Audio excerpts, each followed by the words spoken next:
Good morning, শুভ সকাল। এই দেখো বন্ধুরা, ওই যে দেখো, আজকে 7টাও বাজেনি, হয়ে গেছে কমপ্লিট। গুরুদেবকে ফুল দেওয়া হয়ে গেছে। দিয়ে এখন চাটা খেয়ে নেবো, খেয়ে নিয়ে তারপর ঠাকুরের পুজো করবো। ফুল তোলাও হয়ে গেছে। এই যে এই দেখো সব, দেখো এই দেখো, দেখতে পাচ্ছ? ফিটফাট একদম। পাশের ঘরটা দেখিয়ে দিই, গোপুসোনা এখনও ওঠেনি, দেখবে? এই দেখো ফুল তোলা হয়ে গেছে। আজ দিদি এসছে কাজে, ফুল নিয়ে এসেছে। এই যে ফুল নিয়ে এসেছে, আমারও ফুল তোলা হয়ে গেছে। আচ্ছা, এবার ঘরে দেখো, এই দেখো, এই দেখো, দেখতে পাচ্ছ?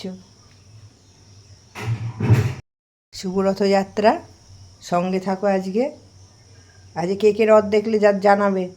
আর চাটা খেয়ে নিই, খেয়ে নিয়ে আবার বেলায় আসছে, সঙ্গে থাকো। হ্যাঁ, শুভ রথযাত্রা, সবাই ভালো থেকো। দেখো বন্ধুরা, রথ রথ চলে এসেছে, ছোট্ট রথ। এই বাচ্চারা নিয়ে এসেছে। এই দেখো জগন্নাথ দেব, সুভদ্রা, বলরাম, দেখো রথ চলে এসেছে। হ্যাঁ, এই দেখো, এই ছোট্ট ছোট্ট ছেলেরা নিয়ে এসেছে এই রথ। এই দেখো, জয় জগন্নাথ বলো সবাই। হ্যালো বন্ধুরা, দেখো চলে এসেছি দুপুরবেলাতে। হ্যাঁ, অনেকক্ষণ পুজো হয়ে গেছে। তারাও তোমাদেরকে দেখাই, জগন্নাথ দেবকে তুলসীর মালা পরিয়েছি, দেখাই। এই দেখো বন্ধুরা, সব পুজো হয়ে গেছে, অনেকক্ষণ পুজো হয়ে গেছে। পুজো করে দাঁড়াও দেখাই। ওই দেখো, দেখবে? দেখো তো, দেখো তুলসীর মালা পরিয়েছি জগন্নাথ দেবকে। হ্যাঁ, জগন্নাথ দেবকে তুলসীর মালা পরিয়েছি। দেখো বন্ধুরা, যে ভাত চাপিয়ে দিয়েছি, দেখবে? ভাত চাপিয়ে দিয়েছি, এই যে ভাত চাপিয়ে দিয়েছি, বুঝতে পারছো? একবেলা কত বড় জায়গায়, কত বড় হাঁড়িতে ভাত চাপিয়েছি, দেখো। একবেলার ভাত তো, ভাত চাপিয়ে দিয়েছি। দুধটা জাল হয়ে গেছে, 2 চাল হয়ে গেছে, দুধটা সরিয়ে দিই। 2 চাল হয়ে গেছে। ভাতের মধ্যে আলু ভাতে দিয়ে দিয়েছি। আর মটর ডাল করবো, কেননা আজকে তো মুসুরি ডাল খাবো না। মুগ ডাল আছে, থাক। আজকে মুগ ডালের আগে একদিন করেছিলাম, মুগ ডালের থেকে তার থেকে আজকে একটু মটর ডাল করবো। মটর ডাল ভালোই লাগে। শুকনো লঙ্কা মটর ডালটা করবো, আর আলু ভাতেটা শুকনো লঙ্কা দিয়ে মাখবো, তাহলেই হয়ে যাবে। আর পাঁপড় ভাজবো, আর নয় পটল থাকলে পটল ভাজবো, যাই দেখি ওর তারা হয়ে উঠুক, যেটা খাবে সেটা খাবে। আজকে তার আমটাম হবে না, শুক্রবার যেহেতু না, সন্তোষীমা করি তো, টকটা কিছু খাওয়া যাবে না, ওই জন্যে আজকে আর আম হবে না। আজকে আম পেয়েছি টুকটাক, একটা দুটো করে সকালবেলা আম পড়ে, দেখবে? দেখবে, এই দেখো, এই দেখো, এই দেখো, একটা না দুটো, কালকে দুটো পেয়েছি, আজকে একটা পেয়েছি, এরম পরে একটা পরে। এখন আম্রপালি, এটা আম্রপালি, এখন আমটা পড়ছে। আসলে ফ্রিজে তো আম রয়েছে 4টি, করতে পারলাম না। কালকে তো বৃহস্পতিবার, কবে করবো? কালকে বৃহস্পতিবার হলো, বৃহস্পতিবার দিনকে তো কাজে দিদি আসেনি, কাজ দিয়ে পুজো দিয়ে ঠাকুর পরিষ্কার করা দিয়ে হয়ে গেল। আজকে শুক্রবারে টক আমটা ছুতে পারবো না, কিছু করতেও পারবো না, তাতে আজকে ফাঁকাই ছিল। তাও একবার বাজারে গেছি, বাজারে গিয়ে পদ্মফুল নিয়ে আসলাম কালকের জন্যে। কালকে বিপত্তারিণী পুজো তো, তা পদ্মফুল নিয়ে আসলাম। আর রজনীগন্ধা ফুল নিয়ে আসলাম কটা, বেলপাতা নিয়ে আসলাম, এসব কটা নিয়ে আসলাম। আর ফলগুলো আজকে কিনতে পারবো না, কারণ আজ শুক্রবার, টক ফল কেনা যাবে না, আজকে কেনাও যাবে না। সেটা তো কিনে কালকে দিয়ে ওটা খাওয়াটা বারণ বলে, তা কালকেই কিনবো। কালকে সকালবেলায় 10টার সময় যাও পুজো দিতে। কালকে তোমাদের মন্দিরের ছবি দিয়ে দেখাবো। হ্যাঁ, কালকে দেখাবো, দিয়ে ইয়ে করবো। নিয়ে আসলাম, নিয়ে এসে তারপর আবার সন্তোষীমার পুজো করলাম। পুজো করে ভাত চাপিয়ে দিয়েছে, না হয়ে যাবে এখন। কিছু কথা দেখা যায়। কালকে তোমাদেরকে ঠাকুর মন্দির নিয়ে গিয়ে কালকে ছবিটা আমি ছাড়বো, দেখবে, ভাল লাগবে। শুভ সন্ধ্যা, চলে এলাম ইষ্ট কথা বলতে। পরম প্রেমময় শ্রী শ্রী ঠাকুরের আতুল চরণে জানাই আমার কোটি কোটি প্রণাম। পরম আরাধ্যা জগৎজননী চরণে জানাই আমার কোটি কোটি প্রণাম। পরম পূজ্য পাদ বরদার চরণে জানাই আমার কোটি কোটি প্রণাম। পরম পূজ্য পাদ আচার্য দেবের চরণে জানাই আমার কোটি কোটি প্রণাম। এখানে উপস্থিত সকল ইষ্টপ্রাণ মা ও দাদাদের জানাই আমার আনন্দিত জয়গুরু, এবং ছোটদের জানাই আমার আন্তরিক ভালোবাসা। আজকের ইষ্টকথা হলো, তোর বিষয় সম্পত্তি টাকা পয়সা আছে সব আমার, আমাকে না বলে তুই হাত দিস কেন? হঠাৎ ঠাকুর বাড়িতে খোঁজ পড়ল যোগেশ্বরদার। ঠাকুর সবাইকে জিজ্ঞাসা করছেন, যোগেশ্বর সামন্তের অনেক দিন ধরে খোঁজ পাওয়া যাচ্ছে না। ভার পড়ল সুশীলদার ওপরে, যেখান থেকে পারো তাকে খুঁজে নিয়ে এসো, তাকে এই ঠাকুর বাড়ি নিয়ে এসো। ঠাকুর তো অন্তর্যামী, সেই জন্য খোঁজ করছেন। সুশীলদা খুঁজতে খুঁজতে কলকাতায় বদ্রীনাথ স্ট্রিটে এসে উপস্থিত হলেন। এসে জানতে পারলেন সেখানে আছেন তিনি যোগেশ্বরদা। অনেক খোঁজার পর একটা ঘরের কোণে জড়সড় হয়ে শুয়ে আছে যোগেশ্বরদা।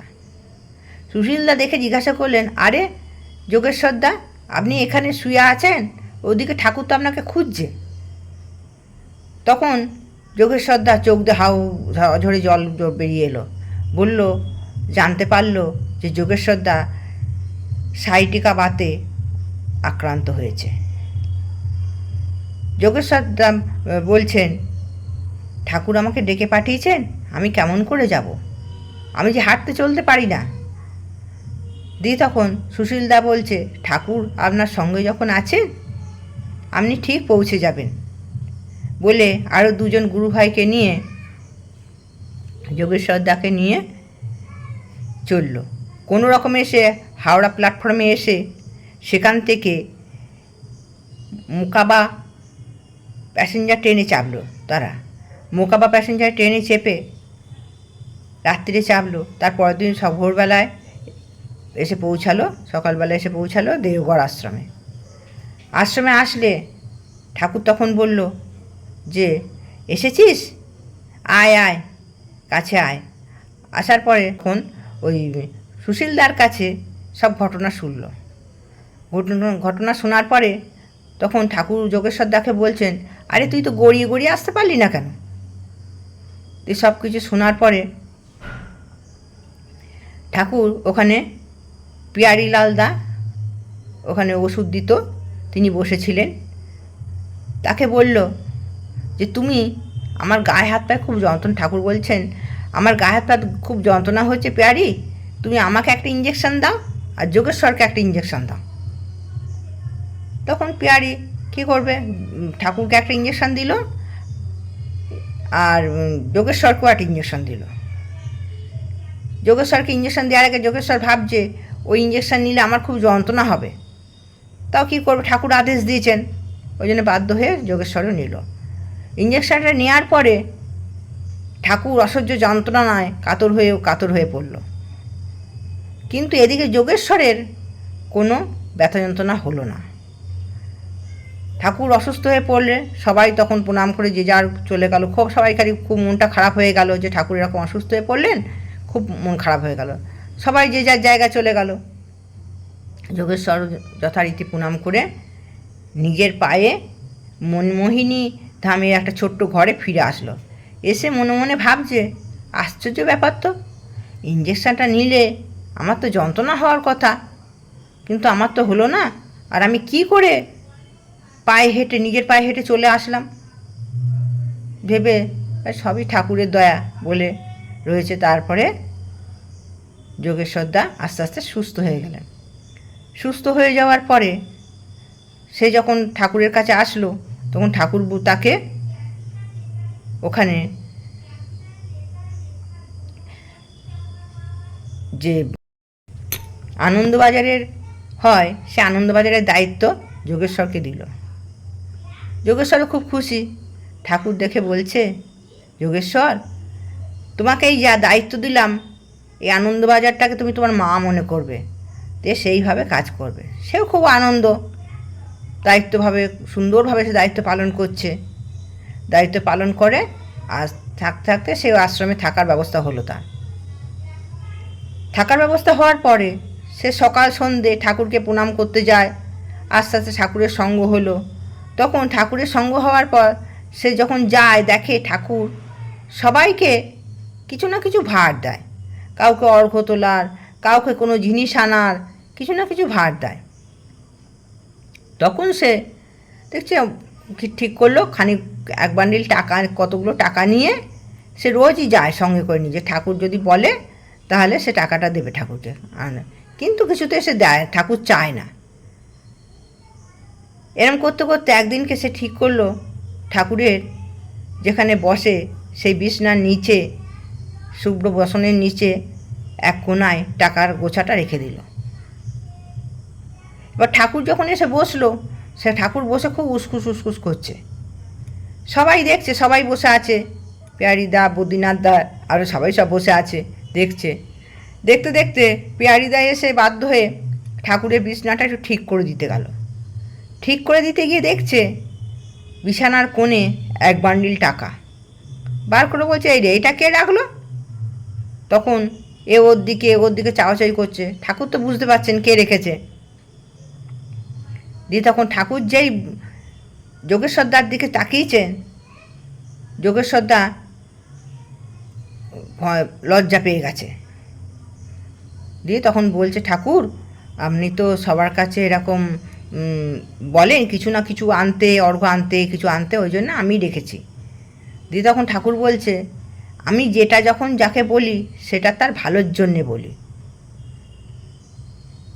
এই রকমই একদিন ঠাকুরের জন্মদিন পালন হবে খুব বড় করে। তো ঠাকুর তখন যোগেশ্বরকে বললেন, যোগেশ্বরকে লক্ষ্মী বলতেন ঠাকুর, লক্ষ্মী তুই আমার জন্যে 18টা ত্রিপল জোগাড় করে আনতে পারবি? বড় করে প্যান্ডেল হবে, 18টা ভালো ত্রিপল ভিক্ষা করে আনতে পারবি? বললো যে হ্যাঁ পারবো। বললে তখন ঠাকুরের দীক্ষিতের সংখ্যা কম, অল্প কয়েকজন লোক কলকাতায় এদিক ওদিক থাকে। যোগেশ্বর বেরিয়ে পড়ে কলকাতায় গিয়ে ওখানে মোটামুটি 28 দিনের মাথায় তুই ত্রিপলগুলো নিয়ে আসবি।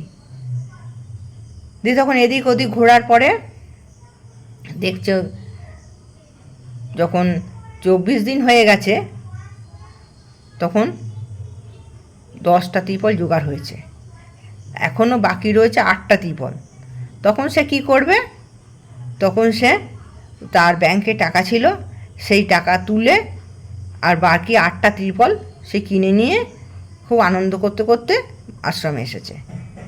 আশ্রমে এসে তখন আসার পরে ঠাকুরের সঙ্গে দেখা করেছি। ঠাকুর বলছে, কী রে ত্রিপল এনেছিস?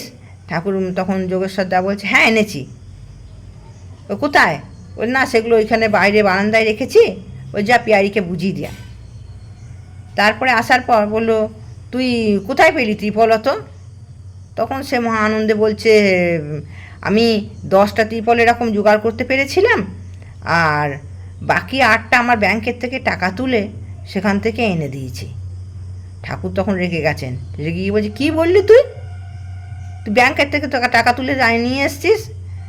তখন বলছে যে হ্যাঁ, কী করবো, আমার জোগাড় হচ্ছিল না, ওই জন্য ব্যাংকে। আমার টাকা তো ওই টাকা তোর, ওই টাকা তো আমার, ওই টাকা কে তোকে তুলতে বলেছে? তুই আমাকে না জিজ্ঞাসা করে টাকায় হাত দিয়েছিস? দিয়ে তখন তো সে ভয়ে কাচুমাচু হয়ে গেছে যোগেশ্বরদা। তখন ঠাকুর আবার শান্ত হয়ে বলল যে তোকে আমি ত্রিপল আনতে বলেছিলাম, ভিক্ষা করে জোগাড় করে আনতে বলেছিলাম। তুই যে আমার কাছে দীক্ষা নিয়েছিস, তোর সব কিছু আমার, তোর টাকা, বিষয়, সম্পত্তি, তোর ভালো মন্দ সব কিছু আমার, তা তুই আমাকে না বলে তুই সেখানে কেন হাত দিলি? দিয়ে তখন সে যোগেশ্বরদা খুবই বিনয় করলো, খুব অপরাধ স্বীকার করলো। এই হলো ঠাকুর আমাদের যখন ভার নেন, আমাদের সুখ দুঃখ সব কিছুরই ভার নেন।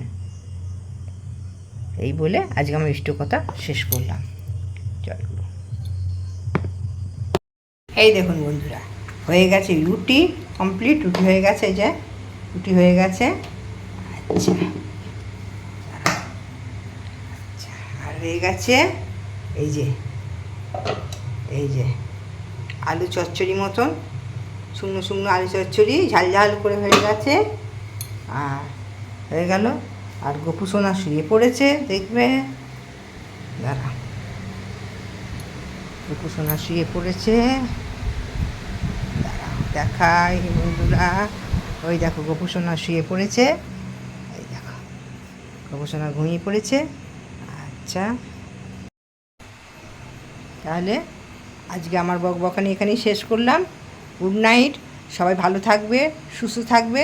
কাল সকালে আবার আসছি নতুন দিনে নতুন ভিডিও নিয়ে। Good night, tata.